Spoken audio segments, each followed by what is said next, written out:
Welcome to Raju reviews.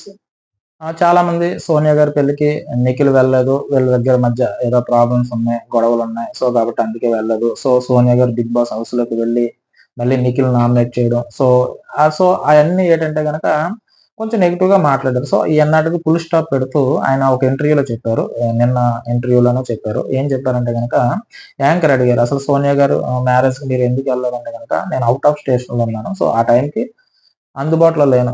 ఒక 2 రోజులు నేను. సో, తన తర్వాత వచ్చాను. సో, కాబట్టి ఆ టైంకి నేను అక్కడ లేక, అంటే హైదరాబాద్‌లో లేక నేను మ్యారేజ్‌కి అటెండ్ అవ్వలేకపోయాను. కాబట్టి వాళ్ళకి పెళ్లి గిఫ్ట్ అయితే ఇస్తాను.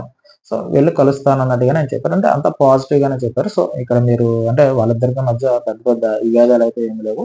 కానీ ఆయన వెళ్లి పెళ్ళికి సంబంధించిన గిఫ్ట్ ఏదైతే ఉందో అది ఇవ్వడం జరుగుతుందన్నట్టుగా చెప్పారు. సో, సోనియా గారి గురించి చెప్పిందేంటంటే గనక, ఆవిడ ఇండిపెండెంట్ వుమెన్. ఆవిడ గురించి పాజిటివ్‌గా. నెగెటివ్ ఏమన్నా ఉందంటే కొంచెం హార్ష్‌గా మాట్లాడుతది కొన్ని విషయాలు. ఆల్రెడీ నేను హౌస్‌లో ఉన్నప్పుడు కూడా చెప్పానన్నట్టుగా చెప్పారు. సో, టోటల్‌గా ఫైనల్‌గా చెప్పాల్సింది ఏంటంటే గనక, ఆయన లోకల్‌లో లేకపోవడం వల్ల వెళ్ళలేకపోయాను.